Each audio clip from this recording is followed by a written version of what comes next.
There was a lot of preparation that went into it, and I think folks did a great job. Both the managers meeting with their boards before they got here, as well as the board members themselves studying up before they came in. And I think that was really reflected in the efficiency of the process and how the dialogue went.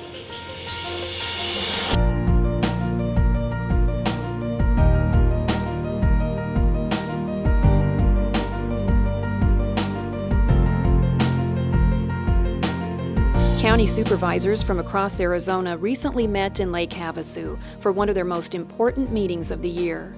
Key officials from all 15 counties were on hand to formulate a legislative strategy for 2016.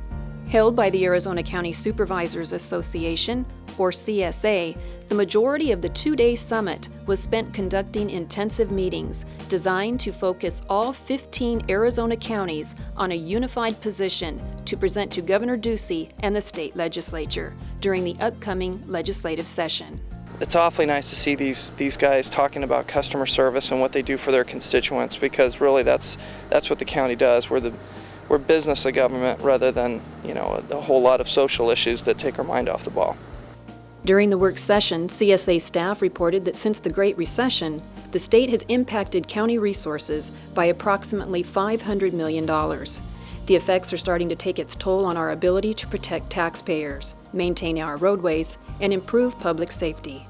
In fact, it is so critical to us, transportation, that we went to our voters last year and asked them to tax themselves. Our transportation infrastructure is the most valuable asset that we have in Coconino County, and as I said earlier, we're 18,661 square miles, so second largest county in the lower United States. So roads are important to all of us, but they're certainly important in Coconino County. In fiscal year 16 alone, the state budget is tapping more than $62.9 million from Arizona's counties. This includes county mandates to fund 4 state agencies: the Arizona State Hospital and the state departments of Public Safety, Juvenile Corrections, and Revenue. These responsibilities have historically been funded by the State General Fund. County services are mandated in state law. Every county by constitutional mandate has to operate a jail, a sheriff's department, a court system, probation, a highway department. All of those things, all of the constitutional officers, the assessors, the treasurers, the school superintendent, engineers, planning and zoning, all of those are mandated. So they can't be changed. We are required to provide those services, so we just have to find ways to do it leaner and do more with less, and that's what we've done. This CSA Summit marks the 3rd consecutive year county supervisors shared their alarm about the deteriorating condition of Arizona's roads and the weakening ability of the Highway User Revenue Fund, or HURF, to meet basic maintenance needs.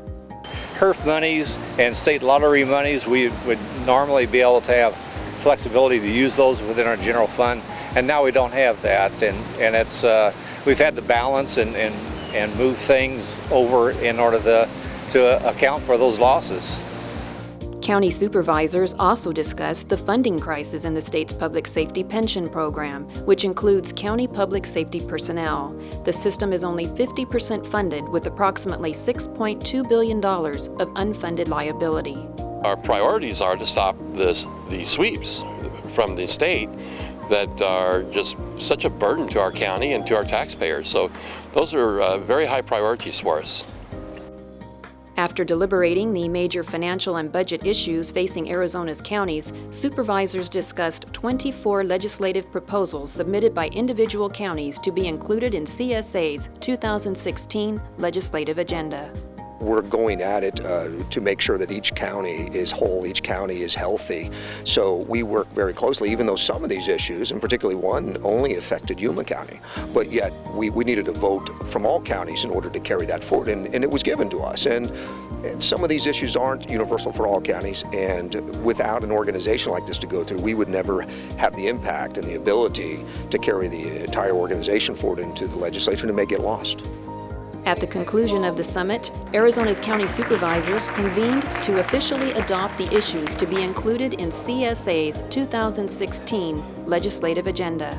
Board members unanimously adopted the top financial priorities for the association. Among these issues, county officials are calling on state lawmakers to eliminate mandated county payments to state agencies, fix the problems with the 1% constitutional cap, reform PSPRS, and increase investment in transportation. The board also endorsed 16 county-submitted legislative proposals, including measures to improve transparency for county taxpayers and allow counties to provide services to their communities through public-private partnerships, and proposals designed to ensure adequate legal counsel for juvenile dependency cases and to reduce county pension liability. It's important for our constituents to get it done. And so I've been very pleased with how this has gone, and I hope they can continue to do this format. It's really, I don't know how they would get to the same result in some other way. I just don't know what process would give that quality, and because we really do achieve everything within 2.5 days, and that is a very good thing. Counties and the state are partners in serving Arizonans. The issues CSA endorsed represent sound public policy and will help counties save tax dollars and be more efficient in serving our communities. Mojave County was a fantastic host, and I think this was a great environment to build those relationships that will help us be successful in the next legislative session.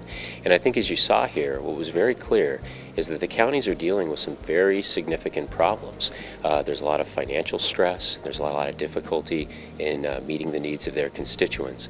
And it's really important, and I think this dialogue honed in on that counties and the state are working very collaboratively to solve these issues because the two are partners in serving a mutual constituency.